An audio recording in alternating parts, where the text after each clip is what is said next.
بات کرتے ہیں امریکی سینٹ میں جو حکومتی شٹ ڈاؤن کو ختم کرنے کی کوشش تھی وہ ایک بار پھر ناکام ہو گئی ہے۔ ہم نے آپ کو بتایا تھا کہ امریکہ میں اس وقت جو حکومتی نظام ہے وہ شٹ ڈاؤن کا شکار ہے، اور اب ریپبلکن پارٹی کا جو فنڈنگ بل ہے وہ محض 44 ووٹ حاصل کر سکا، اور اس کی مخالفت میں 54 ووٹ پڑے، اور اسی طرح جو ڈیموکریٹ پارٹی کا جو قلیل المدتی فنڈنگ بل تھا وہ بھی ناکام ہو گیا۔ امریکی جو میڈیا ہے اس کے مطابق اب حکومتی جو شٹ ڈاؤن ہے وہ اگلے ہفتے تک طول پکڑ گیا ہے، اور اس کے نتیجے میں ہزاروں سرکاری ملازمین کی برطرفیاں آج سے شروع ہونے کا امکان ہے، اور وائٹ ہاؤس نے مختلف ایجنسیوں میں کٹوتیوں کے لیے ایک فہرست بھی بنا لی ہے۔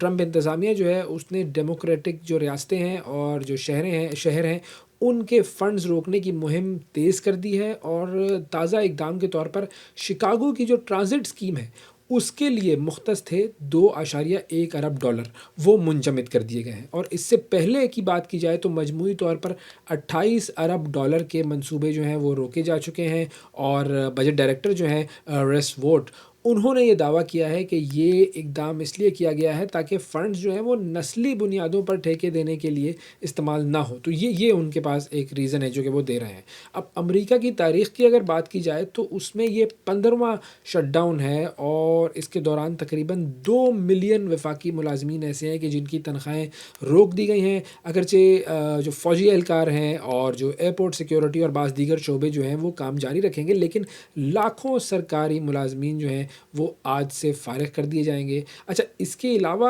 جو سرکاری تحقیقاتی جو منصوبے ہیں، مالیاتی نگرانی اور کافی ساری سروسز جو ہیں وہ معطل ہو چکی ہیں، اور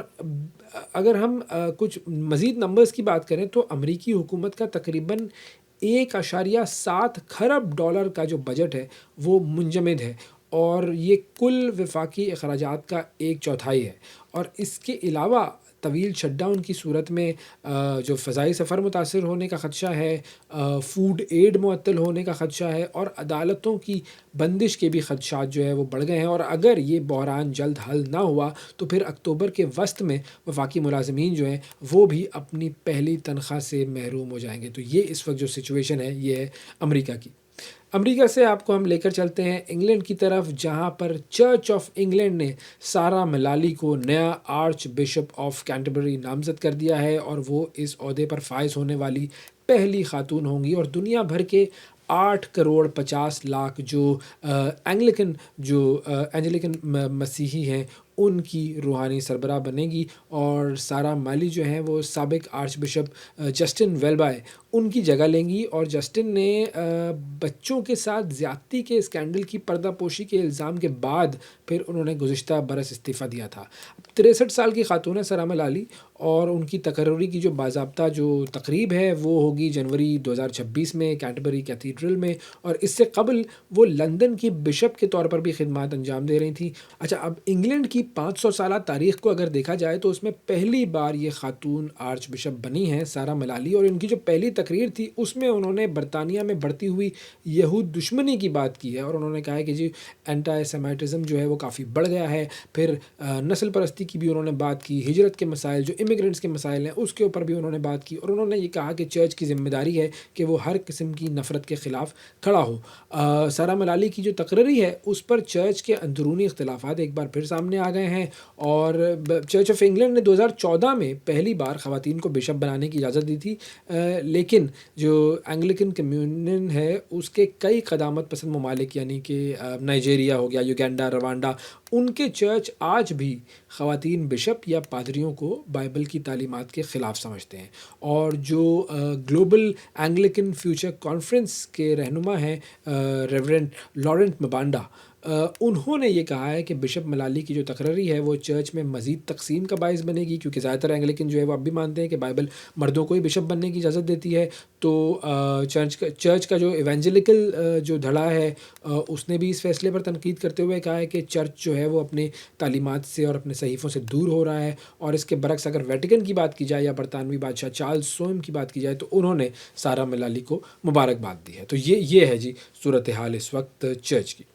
आगे बढ़ते हैं जी और आपको लेकर चलते हैं कनाडा की तरफ और कनाडा की जो इस वक्त हुकूमत है मार्क कार्नी की सरबराही में उसे बड़े चैलेंजेस का सामना करना पड़ रहा है। वो चैलेंजेस क्या हैं इस पर हम बात करते हैं। अज़मत मुजीब साहब हमारे साथ मौजूद हैं, सीनियर सहाफ़ी हैं और कनाडा से हमें ज्वाइन कर रहे हैं। अस्सलाम वालेकुम अज़मत, बहुत शुक्रिया आपका प्रोग्राम के लिए आपने वक्त निकाला। अब सबसे पहले मैं चाहूँगा कि अगर आप हमें थोड़ा सा ये बता सकें कि मार्क कार्नी ने ऐसे कौन से वादे किए थे कि जिनको पूरा करना उनके लिए अब एक चैलेंज बन चुका है। देखिए, वज़ीर आज़म कनाडा मार्क कार्नी ने हुकूमत में आने के बाद कई बड़े वादे किए थे। उनमें से आज मैं आपको कुछ वादे बताता चलूँ कि जो उन्होंने किए थे। इसमें सबसे पहले दिफ़ाई अखराजात थे। उन्होंने नाटो से वादा किया था कि उनके 2% जीडीपी में से वो नाटो के अखराजात जो हैं वो पूरे करेंगे और उनका हदफ पूरा करेंगे। लेकिन ये हमेशा जो है वो एक ताख़ीर का शिकार रहा और आजकल के हालात में उसका पूरा करना बड़ा मुश्किल है। इसके अलावा उन्होंने जो वादे किए थे उसमें तालीम और सेहत जैसे शोबों पर कहा था कि कटौती बिल्कुल नहीं होगी, और साथ साथ ये भी कहा था कि हुकूमती अखराजात पर भी कंट्रोल रखा जाएगा। और जो एक सबसे अहम जो उन्होंने वादा किया था वो था सस्ती रिहाइश का, यानी अफोर्डेबल हाउसिंग का। कहा था कि अफोर्डेबल हाउसिंग हुकूमत फराम करेगी और जिसके लिए कनाडा में एक प्रोग्राम भी शुरू किया गया है। लेकिन मौजूदा माशी सुस्त रवि, बेरोज़गारी, तिजारती दबाव की वजह से ये तमाम वादे पूरे करना उनके लिए एक बहुत बड़ा चैलेंज बन चुका है। अच्छा, अगर कनाडा की इकोनॉमिक कंडीशन की बात की जाए तो इस वक्त कनाडा में किस तरह के इकोनॉमिक इश्यूज़ हैं और कार्नी का जो इकोनॉमिक प्लान है वो क्या है? क्योंकि वो तो आए ही इकोनॉमिक और बैंकिंग के बैकग्राउंड से हैं। देखिए, आजकल तो पूरी दुनिया के ही हालात ख़राब हैं और कनाडा भी ज़ाहिर सी बात है माशी तौर पे बहुत मुतासिर है। कनाडा को इस वक्त कई माशी मुश्किलात का सामना है और सबसे नुमाया मसला बेरोज़गारी में इजाफ़ा है, जो रवां साल तकरीबन 7.1% की बुलंद तरीन सतह तक पहुँच गया है और ये एक बड़ी तशवीशनाक सूरत हाल हो गई है कनाडा में। इसके साथ साथ अमेरिकन टैरिफ ने कैनेडियन बरामदात को बराह रास्त मुतासिर किया हुआ है। ख़ास तौर पर स्टील, एलुमिनियम और ऑटो पार्ट्स की जो सनत है उनको काफ़ी नुकसान पहुंच रहा है। सरमायाकारी भी काफ़ी सुस्त हो गई है और जो आम आदमी यानी पब्लिक है उसका कॉन्फिडेंस भी जो है वो काफ़ी शेक हो गया है, यानी लूज़ हो गया है, उनमें एतमाद की बड़ी कमी हो गई है। अब इस पे बात की जाए कि मार्क कार्नी क्या करना चाह रहे हैं, तो मार्क कार्नी का जो माशी मंसूबा है वो इस तरह से कह लें कि दो सिमतों पर मबनी है। एक तरफ मुतासरा सनतों और वर्कर्स को फौरी तौर पर रिलीफ देना है, जिसके लिए वो एक स्ट्रेटजिक प्लान कर रहे हैं, यानी स्ट्रेटजिक फंड लेकर आ रहे हैं और एम्प्लॉयमेंट इंश्योरेंस जो है उसमें आसानियाँ पैदा कर रहे हैं ताकि जो बेरोज़गार लोग हैं उनको एक तरह से एक रिलीफ मिले। और दूसरी तरफ जो है वो एक तवील मुद्दती माशी बहाली के लिए एक इंफ्रास्ट्रक्चर और दिफाई सरमायाकारी को वो तरजीह देना चाहते हैं। इसके साथ साथ मार्क कार्नी इस बात पे भी ज़ोर दे रहे हैं कि जो कैनेडियंस हैं वो कनाडा के अंदर जो अशिया बन रही हैं उसकी ख़रीद फ़रोख्त ज़्यादा करें, उस पे बिज़नेस ज़्यादा करें, यानी बाई कैनेडियन की पॉलिसी के ज़रिए मुकामी सनत को एक सहारा दें और उसको मजबूत बनाएं। अच्छा, कनाडा का जो अनएम्प्लॉयमेंट का जो रेट है, जो शरह है, वो काफ़ी ज़्यादा बड़ी है और पिछले महीने का जो फिगर सामने आया था वो था 7.1 और ये लेवल जो है वो 2016 के बाद सबसे ज़्यादा हाईएस्ट लेवल है। तो ऐसा क्यों हुआ है और हुकूमत जो है वो इसको कंट्रोल किस तरह करेगी? देखिए, जैसा कि मैंने आपको बताया कि बेरोज़गारी तो एक बहुत बड़ा एक मसला हो गया है और अगस्त के महीने में